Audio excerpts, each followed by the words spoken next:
हर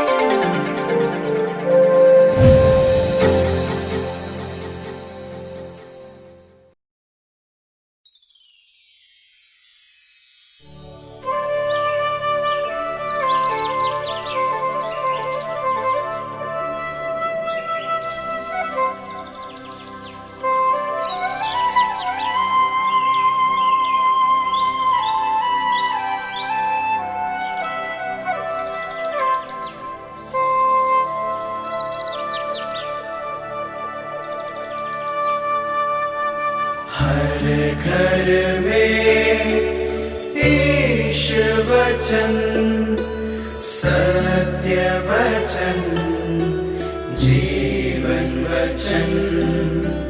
हर घर में ईश वचन, हर घर में ईश वचन।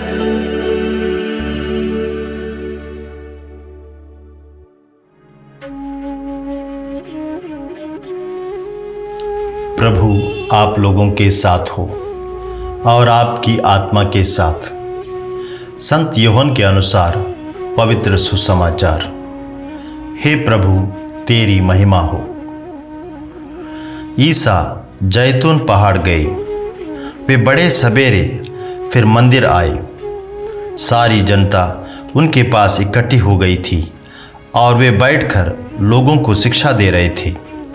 उस समय शास्त्री और फरीसी व्यभिचार में पकड़ी गई एक स्त्री को ले आए और उसे बीच में खड़ा कर उन्होंने ईसा से कहा, गुरुवर, यह स्त्री व्यभिचार करते हुए पकड़ी गई है।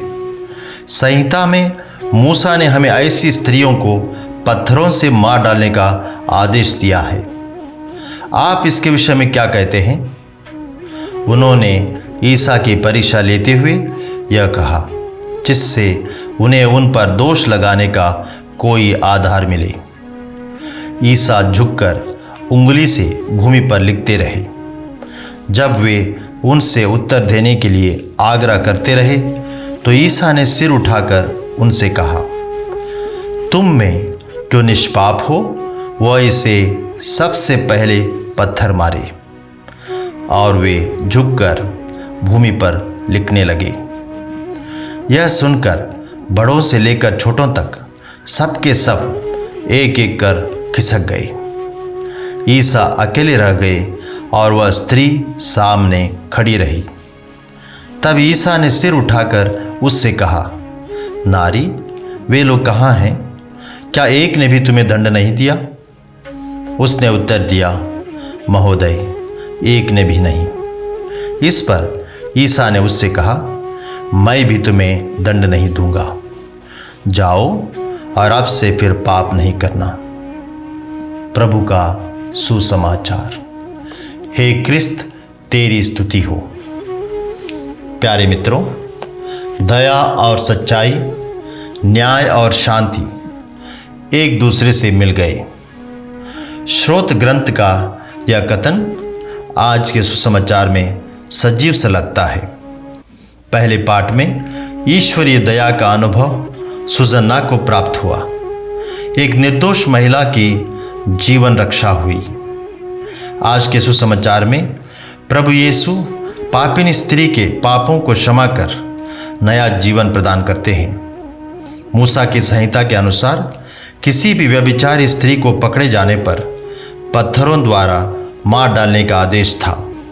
इस आदेश को सख्ती से पालन करने वाले फरीसी एक वेश्या को यीशु के समक्ष प्रस्तुत करते हैं ताकि वे यह जान सकें कि प्रभु यीशु इस संदर्भ में क्या जवाब देते हैं। फरीसी यह देखना चाहते थे कि प्रभु यीशु क्रिस्त पापियों की तरफदारी करेंगे या मूसा की संहिता का समर्थन करेंगे। परंतु प्रभु यीशु ने इस विवाद पर कुछ देर मौन रहकर उनके मन के विचारों को परख कर उनसे कहा, तुम में जो निष्पाप हो वही उसे सबसे पहले पत्थर मारे। यह सुनकर सबों के मन में हलचल मच गई। उन्हें अपने पापों का पर्दाफाश होता हुआ नजर आने लगा।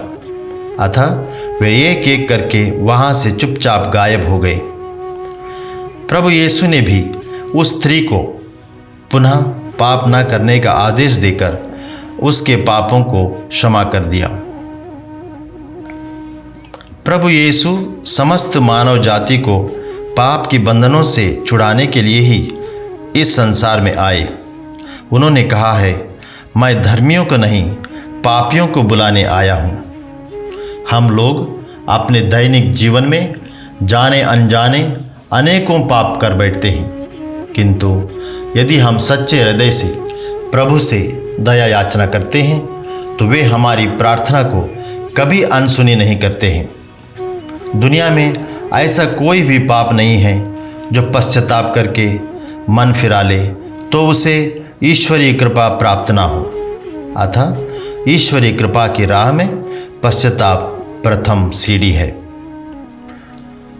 संत पौलुस अपने जीवन अनुभव द्वारा फिलिपियों से कहते हैं कि एक मसीह के रूप में हम में से प्रत्येक का जीवन का उद्देश्य मसीह का अनुभव करना है। यह अनुभव हमें तभी मिल सकता है जब हम अपने पापमय प्रवृत्तियों से पश्चाताप हृदय के साथ मसीह में नया जीवन जीते हैं। आइए इस चालीसा काल में सभी प्रकार के पापमय प्रवृत्तियों को भूलकर प्रभु के सामने एक पश्चाताप भरा दिल प्रस्तुत करें, जिससे हमारे मन में नई भावनाएं, नई चेतनाएं और नया जीवन का संचार हो सके। आमीन।